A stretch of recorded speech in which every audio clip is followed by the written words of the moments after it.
রাসূল সাল্লাল্লাহু আলাইহি ওয়াসাল্লাম শ্রেষ্ঠ নবী হওয়া সত্ত্বেও তার উপরে জাদুর প্রভাব পড়েছে, এটা কি স্বাভাবিক? হ্যাঁ, অবশ্যই স্বাভাবিক। আর দুনিয়া বিল ওয়াসাইল লা বিল ফাজাইল, আরবিতে একটা প্রবাদ আছে, দুনিয়া তার সিস্টেমে চলবে। আপনি ওষুধ খাবেন ভালো হবেন, ওষুধ খাবেন না ভালো হবেন না। আপনি অসাবধানতা থাকবেন, আপনি অসুস্থ হবেন, সাবধান হবেন, অসুস্থ হবেন না। কোরআনে ইব্রাহিম আলাইহিস সালাম এক কঠিন আদব শিখিয়েছেন আমাদেরকে। আপনারা সবাই আয়াতগুলো অলরেডি তারাবিতে পড়া হয়ে গেছে, আপনারা জানেন। ওয়াল্লাযী হুয়া ইউহয়ী ওয়া ইউমীত, কি জানেন আয়াতটা? ওয়াইদা মারিজতু ফাহুয়া ইয়াশফিন ওয়াল্লাযী ইউমীতুনি সুম্মা ইউহয়ীন। তিনি সে আল্লাহ পরিচয় দিতে গিয়ে তিনি তার কওমকে বলেছিলেন যে তিনি আমাকে জীবন দেন, তিনি আমাকে মৃত্যু দেন। এগুলো সবগুলো আরবি গ্রামার যারা বোঝেন, আরবি গ্রামার অনুযায়ী মুতাআদ্দি ফেল, অর্থাৎ এমন ক্রিয়া যে ক্রিয়াতে কর্তা এবং কর্ম আলাদা থাকে। তিনজন ব্যক্তির প্রয়োজন হয়, তিনটা লাগে, কর্তা লাগে, কর্ম লাগে, যার উপর কর্মটা পতিত হবে, তিনটা লাগে। এরপরের বাক্যটা বলছেন ওয়াল্লাযী ওয়াইদা মারিজতু ফাহুয়া ইয়াশফিন, আমি যখন অসুস্থ হই তিনি আমাকে সুস্থ করেন। অদ্ভুত এক জিনিস আসলে। ইব্রাহিম ইসলাম বলছেন যে আমি যখন অসুস্থ হই আল্লাহ তখন আমাকে সুস্থ করেন। হওয়াটা দরকার ছিল কি? বিশেষ করে আপনারা যেহেতু মেডিকেল স্টুডেন্ট আছেন, টিচাররা আছেন, ডাক্তাররা আছেন, আপনাদের জন্য একটা খুব গুরুত্বপূর্ণ, রোগীদের অন্তত কাউন্সিলিং এর জন্য আমার মনে হয় খুব গুরুত্বপূর্ণ। ইব্রাহিম ইসলাম বলছেন যে আমাকে তিনি জীবন দেন, আমাকে তিনি মৃত্যু দেন, আমাকে সবকিছু তিনি দেন, সব আল্লাহ করেন, এটা বললেন। রোগের বেলায় আসার পর বলছেন ওয়াইদা মারিজতু, আমি যখন অসুস্থ হই। কেন এটা বললেন?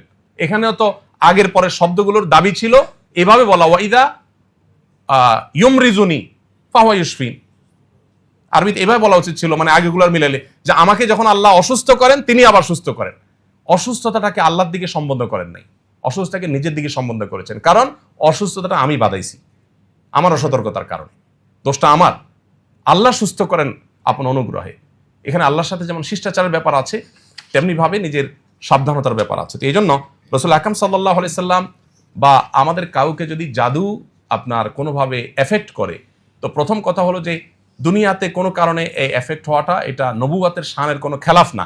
তবে হ্যাঁ, এটাও ঠিক যে রাসূল আকরাম সাল্লাল্লাহু আলাইহি সাল্লামের এই জাদুগ্রস্ত হওয়ার ঘটনা দ্বারাই কিন্তু আমরা সূরা ফালাক নাস পেয়েছি, জাদু থেকে মুক্তির উপায় পেয়েছি। এটা যদি না হতো হয়তো আমরা উপায় জানতাম না।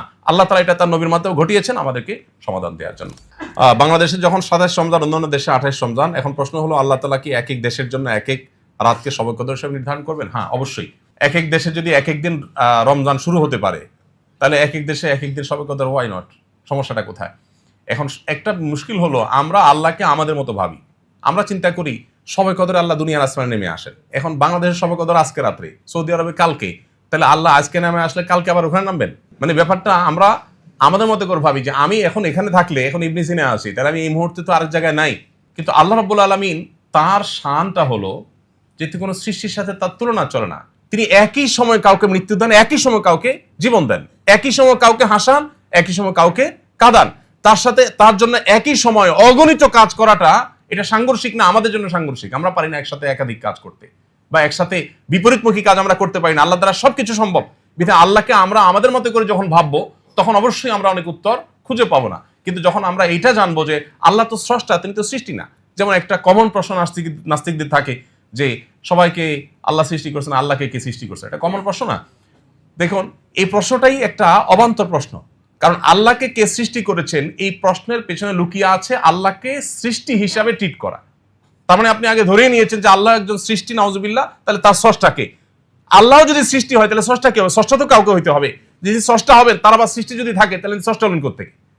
তাহলে আল্লাহকে আপনি আপনার মতো চিন্তা করছেন যে আমার তো একজন স্রষ্টা লাগে, সবকিছুরই স্রষ্টা লাগে, তাহলে তারও লাগবে। এই উত্তর প্রশ্নের মধ্যেই আমাদের ত্রুটি আছে।